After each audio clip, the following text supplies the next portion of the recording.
มันมาเลยเฉพาะนะมาเสาวหาเนาะบอกกับไปกับมาอยู่ที่มามาจมเรื่องน้องเทฮะแหละจมแบบไรอีกบัดนี้น้องเทจะตีเพิ่นน้องเทจากตีพ่อโดยอัน เลย นะ จับคนละ โอ้ยเมาบ่ โดย น้องเทเมา บ่ละพอแล้วมา เมาแล้วลูกจากตีบ่ โดย ตอนเพิ่นมาเพิ่นไม่ได้เมาบ่มาเฮ้ยเพิ่นมาปรึกษากับน้องวันได้แล้วมันเพราะว่าน้ำมันบ่ได้บวมคือนั่นคือซี่เพิ่นบอกว่าเพิ่นบ่ได้ก็เด้อบ่สิเด้อฉันเอาแล้วแต่ผู้เคยผู้ฉันพี่น้องเอ้ยแล้วแต่ผู้เคยทำไปพูดบ่ ยังมาเต็มอยู่ปะห้องนี่ยังบ่ ได้แล้วบ่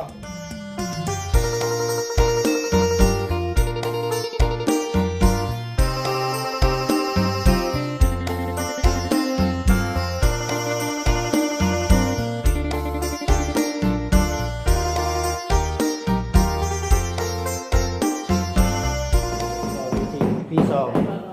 เดี๋ยวสิไปหาน้องเฉยทองก่อนบัดนี้ก็ได้เนาะนั่งได้แต่ห้องหันบ่แม่ครั้งนี้นั่งบ่ได้บ่ครั้งนี้ได้เนาะรอ ตัวนี้ได้บ่จังได้เนาะโอเคแม่ได้เสร็จกินนี้เนาะไปน้องมีนาเนาะจักสิมานำเฮ็ดไปซั่งเนาะอยู่เพื่อนอยู่สบายแล้วอยู่เพื่อนก็ไม่ได้อยู่เพื่อนน้องก็ยังเดียวพอนแดดนี่อยากมาบ่จะควมดินี่ว่า จักขวบบ่จิตเด้มีคนหาเงินสินอนอยู่เพื่อนพุ่นเนาะอยากนอนนะเอามาพี่มาเพิ่นนี่ก็ได้คุณน้องเตยทองเนาะมาเบิ่งก่อนแล้วบ่น้องแล้วบ่ไปFC ไปเบิ่งก่อนบัดนี้ก็ได้เนาะจะก่อนบัดนะFC สบายดีสวัสดีเพื่อนพี่น้องเด้อเด้อบ้านน้องสลาดยังเจอกันนั่นตัวจูก่อนประเภทพวกเด็กเนาะเด็กพวกพ่อแล้วก็เลยจุแล้วสิไปที่ตากโรให้มันตัวถึงก่อนมาสั่งนะพี่น้องเอ้ยเพื่อที่จะไปเป็นไปที่ตากโรแล้วปุ๊บแล้วก็เทคันพับแล้วก็สิได้บวมนักอีกพี่น้องสบายดีเด้อสบายดีไปเพื่อนก่อนบัดนี้ เอาขันจองคอยเจ้าเขามาเอาให้คอยหน่อยบ่เอาเองด้วยไปเอาเองด้วย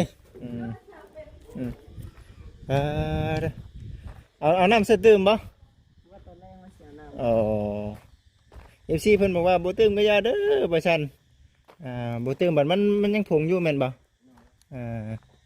แล้วมันลงแห้งได้บ่จิเด้อบ่ซั่นโอ้นี่เด้พี่น้องเอ้ยยังสิใช้อยู่บ่น้องนี่บ่อันน่ะน้ำเฮานี่ไหนใช่อยู่เนาะมันยังอยากอันน่ะผงๆอยู่เด้พี่น้องเอ้ยโอ้เห็นบ่ปรับแต่งเริ่มได้พี่น้องเอ้ยสวยงามได้นี่ว่ามันการยังบ่ทันมันสูงลื่นคานอยู่เลยแม่นบ่สูงเดินข้างมันแล้วเอาทรายมาปาดไปเพราะว่ามันยังอยากสูงเดินข้างอยู่หน่อยนึงเนาะพอดีเอาน้ำมาใส่อีกพ่อแม่พี่น้องเอ้ยแม่เขาบ่เอาน้ำปันได้สวนเนาะเพิ่นว่ายังอยากสูงอยู่หน่อยนึงเนาะไปข้างในมาเบิ่งกันพี่น้องเอ้ยแต่ก็ยังอยากสูงกว่าข้านอยู่เนาะแต่ว่าเอาน้ำมาใส่น้ำก็สิลงเองแหละพี่น้องโอ้ปรับไปเบิดได้นี่เนาะเริ่มเพียงได้พี่น้องยังอยู่ในบ่อนนี่ตัวนี้ยังบ่ตัวนี้ว่าสิชวนเขาแจนี่อยู่ใส่มาเบิ่งโอ้ตัวนี้ยังอยากรูปอยู่เนาะตรงส่วนตัวนี้ยังเอาใส่บนน้ำนี่เสียใส่เบิดเอาใส่เนาะให้มันเฮาปรับแต่งไปน้ำเนาะให้มันอิ่มน้ำลายเทพื้นเนี่ยไก่ลายแท้นี่เนาะไก่น้ำเบาหอยโม่ได้แม่นบ่ต้มจะโตที่ต้มตัวนี้ที่สิแซ่บตัวใหญ่ให้เนาะตัวนี้ไก่น้องแม่นบ่โอ้สีนั่นว่าเทพื้นก็ว่าสิเอาต้มอยู่ไก่ผูกลายตัวเลยนี่เด้พี่น้องบ่ต ถือว่าได้ถ่ายให้กับ FC ได้เบิ่งยังตัวนี้แหล้วเนาะ โดย เบิ่งหาไปเนาะเอาจับด้วยใส่ไหมนะ อันนั้นเลยนี่เนาะคักเลย จับส่วนได้เนาะได้บ่จับเจียได้ฮะ ในอยู่ ไม้กระชันบ่ชิดอันน่ะเบิดพี่น้องบริษัทให้ไม่ส่วนนี้บ่ ส่วนบริมีนะ มีบ่ โดยมีได้น้อง แม่นเดียวได้มั้ย ไม่ได้พูดได้นั่นบ่ มันบ่ได้แข่งบ่ได้เนาะ นี่ข้าวบุญน้ำแล้วมันก็ อืมดูดมาจากมือไง จักเขาเมื่อบ้านอยู่ มัน2-3มื้อพอได้เนาะ โดย เดี๋ยวสิเอาล้อยูไปใส่น่ะ ลอกกระหักเนาะลองมาดูคนใส่ล่อคนกระหัก ไม่ใช่ใส่บัด นี่ หน้าบ้านบ่โอ้ยบางแน่เสียมจกเพิ่นน่ะ โอ้ยเนาะ เนาะเสียมจกเพิ่นก็ได้ อย่าหาส่วนเลย ชวนเอาได้อยู่เนาะ ส่วนเนาะ จะลองมึงรู้บ่จิตคือรอ ล่อเนาะกับจีไปได้ไหน บ่อันนี้มันหลุดเลยโอ้ยโหดเลยดิโหดอันนี้ไว้อ้าว ได้นี่เนาะ บ่มันจะเห็นมันนั่นเลยบ่ อยู่โอ้ยจะยำไหนเสียเนาะ โอ้น้อย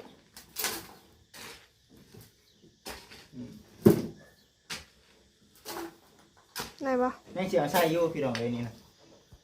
ขึ้นมาตัวไหนมาได้เลยตัวนี้มาน่ะ เทคืนไปจักนะ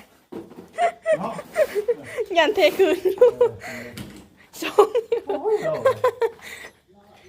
โล รอเมาเหล้า ใช่บ่นี่เนี่ย เมาเหล้าแล้วรอกันเลยใส่น่ะคันใดน่ะเอาคันนั้น มันใส่งานนักแต่ได้พี่น้องเลย แม่ เนาะ น หมูตีมัน มันหนัก งานนักเหมือนอย่างนี้ หนักปูนหนักหยัง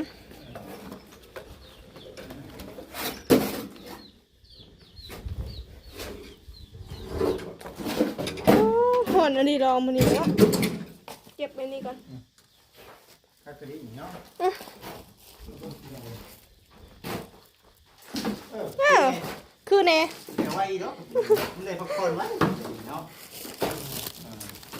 จบจากที่นี่เลยก็เอาน้ำใส่มันบ่บัดนี้เบิดได้บัดนี้เนาะ สิกินข้าวเลยสิไปซื้อน้ำมันมาเลย ต้องนั่งบ่ได้เดี๋ยวคือแหน่บัดนี้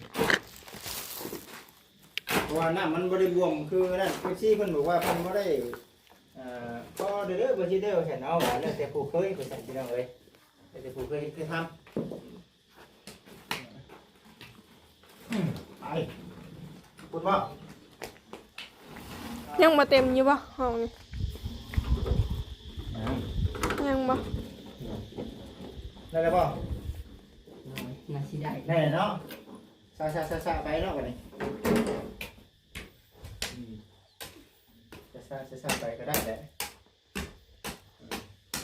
เขาต้องเป่งกับเขาอีกบ่อันนี้นะ แม่ โอ้ เพราะว่ามันยังสูงอยู่เลย ยังสูงอยู่เนาะ สูงเลื่นคันอยู่กอดส่วนออกกับพัด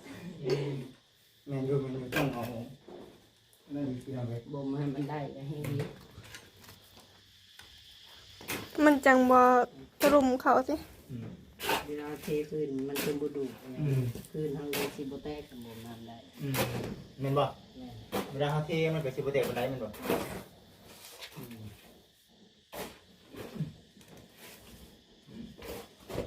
เบิดเท่านั้นพี่น้องเอ้ยนี่เด้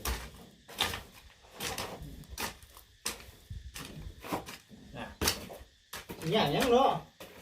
เนี่ยเด็ดมาเห็ดตอนมาแล้วเนาะก็บ่ยากแล้วพี่น้องเลยเนาะน้องเห็ดเป็นมือแต่เช้าได้มันบ่ ด้วย แต่เช้า บ่มน้ำหลังจากว่าน้ำมั่งแล้วก็ทุบเนาะบัดนี้เนาะค่อยทุบไปคือว่าเนี่ยเป็นการดันเต้นเป็นห้องเพื่อนทางแม่เป็นผู้ชมโอ้เนาะเบิดก็นั่นแหละว่าซั่นเพื่อนลูกหลานอยู่ทางบ้านเฮาเนาะสวยงามพี่น้องเอ้ยแต่คนละประเภทพวกเล็กเนาะแม่นบ่ โดย เล็กแล้วก็ปูนคำสาบเนี่ยบ่จิตเอา40 ขึ้นมาประมาณ40ศอกเนาะ โดย 40เนาะว่าโอ้ทางไปพี่น้องเอ้ยเนาะจะว่าสวยงามเพื่อนก่อขึ้นแล้วเบิดแล้วตะกี้มีแต่โค้งเนาะมานี่ถือว่าโอ้งามคักแล้วบัด โดย อีกบ่โดนบ่นานพี่น้องเนาะเรารุ่นเราส้มไปนํกันว่าสิเป็นจังใดเป็นสันบ้านช่องของทั้งน้องเจ้าทอง FC เพิ่นก็พามานารุ่นอยู่ว่าซั่นวอนผู้รักผู้ใหญ่เพิ่นนี่เด้อบ่จิตเด้อว่าซั่นช่วยน้องๆเพิ่นนำแน่ให้เด้อให้ทั่วนี่เด้อว่าซั่นได้แต่ว่าเบิ่งไปซั่นพี่น้องเอ้ยว่าเพิ่นอยู่กับทางผู้รักผู้ใหญ่เพิ่นเนาะอันนี้ก็มีเท่าแม่เพิ่นเนาะท่านหนึงท่านเดียวเพิ่นก็ตั้งใจทังที่อย่างเงี้ยเวียกงานแน่ โดย กันว่ามีหลายทานมาสมทบช่วยกันไปซื้อเฮือนชั้นนั้นแป้นคนนั้นคนนี้คือบ้านทุ่งเมืองหมู่มันก็สิไว้เนาะ โดย อันนี้เขาก็เข้าใจทั้งสามีเพิ่นได้ทรงลังบาทนี้ก็ได้บางเทื่อบางทีแล้วก็ยุ่งยากเวลาบางทีก็บ่ได้ทันการปานใดบางทีก็ได้แต่ว่าบ่ได้ว่าอย่างที่เรามีแต่ว่าสุดแล้วก็ทางผู้หลักผู้ใหญ่เพิ่นเนาะ โดย ผู้หลักผู้ใหญ่เพิ่นว่างสะดวกยามใดก็จัดให้ตามนั้นท่านบ่คิดเองบ่มีปัญหาหยังเนาะ โดย ได้ชั้นนี้ก็ดีใจนำน้องเพิ่น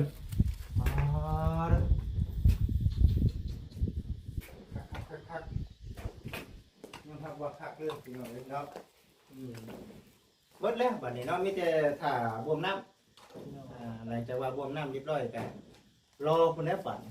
ถ้ามันแห้งถ้ามันแห้งนะก็คอยปรับไปหลังจากว่าแห้งแล้วก็เทเนาะเทก่อนแล้วก็จังโบกเข้ามาเขามีงบก็ได้ขั้นตอนต่อไปเนาะพี่น้องเลยขั้นตอนต่อไปก็จะเป็นในเรื่องเทก่อนเนาะหลังจากจบจากเทเนาะก็ต้องเป็นโบกพี่น้องเนาะหลังจากว่าโบกแล้วก็จะเป็นพวกใส่บันพับเนาะบันประตูแบบนี้ขั้นตอนต่อไปซะเนาะพี่น้องเลยยังไม่ได้มีงบแบบแต่ว่าเราเห็นขั้นตอนต่อไปชื่อ เย็นเลยเนาะ ถึกน้ำแล้วเบอร์ตัวนี้แหละเงินมันอะไรนะพี่น้องเลยมามันต่ำมันห้อนได้นะเนาะห้อนกับมันต่ำนะพี่น้องนี่มันสูงเนาะโอเคอยู่พอดีงามพอดีงามมันไม่ได้สูงปานใดมันไม่ได้ต่ำปานใดส่วนบ้านน้องชายหลายก็กำลังติดตากะโลอยู่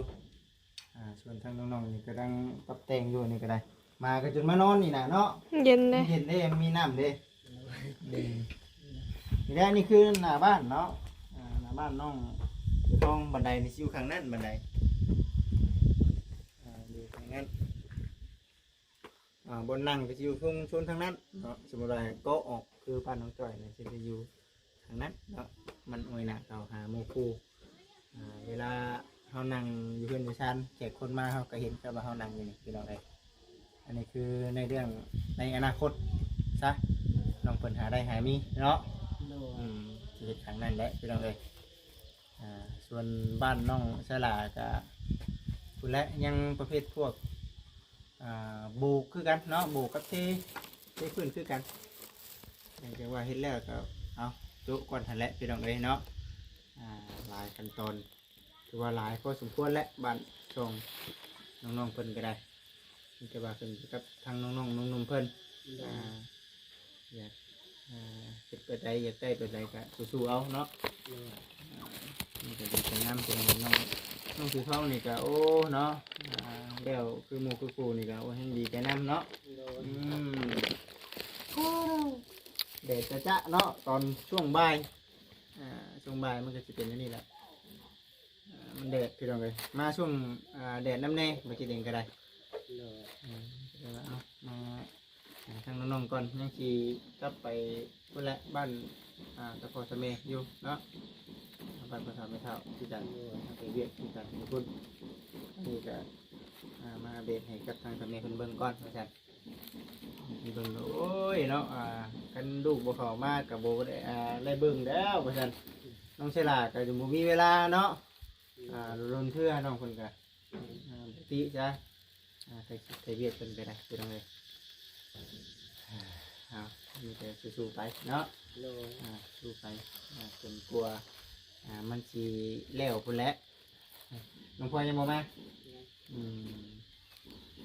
พลอยเนาะขายเครื่องขายของน้ำเพื่อนน้ำซาน โดย มาอยู่พี่กันมันยังบ่ได้มันว่าไปเฮ็ดพวกสัตว์เวียกแบบว่าเฮาต้องนั่นปานใดเนาะมีหันมีครับจังว่าได้บ่ไหวได้มาซอยกันเด้อจังว่าพี่น้องอันนี้คือเฮ็ดนั่นแหละเฮาคอยปรับคอยแต่งไป โดย มันคอยเร็วไปพี่น้องเลยเนาะนี่แหละ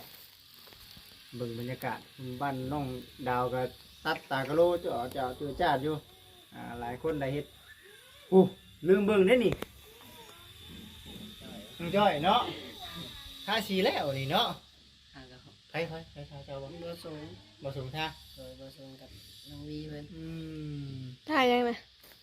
เด้กับแพงนี่ กำแพงวะ ท่ากับแพงนี่โอ้คักโอเคอยู่แล้ว เพิ่นมาพักก็ เด็กเป็นพักก้อนมันบ่ โดยตำแหน่งท้าไม้ ตัวแรกมันแลดพี่น้องเอ้ยเบิ่งคั่นแหละดังจากว่าโอ้เลี้ยวอันนี้ก็มันก็ถือว่าโอเคได้นี่เนาะ โดย เบิดแล้วน้องจ้อยก็ได้ถือว่างามมีหัวมีแค่ทั้งน้องๆ2คนนี่ยังพี่น้องเอ้ยเนาะ โดย อยู่เข้มปลาเข้มร้อนอยู่เด้ผมเนาะยังบ่ได้มีหัวเป็นของตัวเองลายเตยนี่ก็กลัวก็ได้มีแต่สำนั้นมื้อหน้าเพิ่นน่ะเดี๋ยวสิมาเยี่ยมมายามเนาะครับมื้อนี้สิบ่มน้ำไปอยู่มื้อนี้ โดยว่าสิกินข้าวแล้วยังมาบ่มซื้อน้ำมันมาไว้จักเดี๋ยวจึงดูดมาบ่ม จะได้เป็นได้ด้วยจากเฮ็ดได้จากกันตัวเฮาดึงมา จักมันก็ทั้งบ่ เออ ต้องเมื่อก่อนเลย มาก่อน เลยยันคำเลย แล้วเราสิเอามาแล้วก็รคอร์ดไหมเนาะ เลย ไม่ เห็นบ่เลยมายังบ่ทันลงไปเบิ่งครับจ้ะ เนาะพี่ได้เนาะสายเก่าสายเดิมมาพี่ได้เนาะ เลย มึงไปฉันพี่น้องเลยมาทางสามีนาเพิ่นคือสินี่แหละพี่น้องเนาะถือว่าสวยงามบ้านน้องถวยทองเบิ่งได้เบิ่งอีกพี่น้องเลยนี่เด้นี่คือจะเป็นโซนทางในเนาะสวยงามประตูออกขึ้นครัวทางนั้นเนาะเพิ่นสิได้ไปขึ้นครัวทางนั้นได้พี่น้องเลยเนาะห้องน้ำก็สิยันแม่นติดตัวกับแบบคือเฮือนน้องไสละนั่นแหละเนาะแต่ว่ามีพี่น้องเลยว่าน้องไสละอันเดียวกันเลยเบิ่งไปพี่น้องเนาะถ้าหากว่ามีงบประมาณเงินชานลันเป็นก็จังว่ากันอีกเทื่อเนาะ โดย ว่าสิเฮ็ดจังไดว่าสิพากันเฮ็ดแนวใดก็ได้วันนี้เฮาก็ได้สำนี้ก็ปรึกษากันไปสำนี้ก่อนเนาะน้องเอ้ยสบายดีไหมสบายดีสู้ๆเด้อเนาะสู้เนาะพุ่นน่ะเดี๋ยวสิได้พาน้องๆเพิ่นเมื่อก่อนแบดเบิดนั่นก็ยังบ่ได้เฮ็ดหยังก็แบดเบิดเนาะมันฮ้อนแบบนี้แฮงบ่ทนบ่ทานพี่น้องเอ้ยเนาะไปทั้งสามีนะเนาะเฮาก็สิมาพี่แหละน้องไม้ก็คือกันพี่น้องเอ้ยเนาะงอมๆแงมๆคือเห็นนั่นแล้วเนาะมื้อหน้ามื้อไหนพุ่นแหละสิได้เข้าไปหาน้องเพิ่นใหม่อีกเทื่อมื้อนี้ก็เดี๋ยวถามไทยกันก่อนเด็กๆน้อยๆเนาะกินข้าวได้บ่มากินข้าวบ่กินได้ข้าวน่ะมันยังอันนี้เนาะสบายดีหัวแดงแท้นี่ฮะงอมๆเงียมโอ้ไม่ตำตากันเด้อแห้งขี้ดื้อเนาะเฮ้ยสอนเด้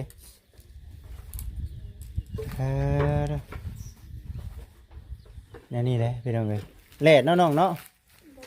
แหลดจ้าFC เป็นให้กำลังใจอยู่เด้อเนาะ โดย สู้อย่างก็อดทนนั่นแหละกินข้าวกันยังมันนี่กำนุ่มบ่ ชิ้นหมู ชิ้นหมู พ่อน้องหาย แบ่งกันแม่นบ่ โดย แบ่งกันกินชิ้นหมู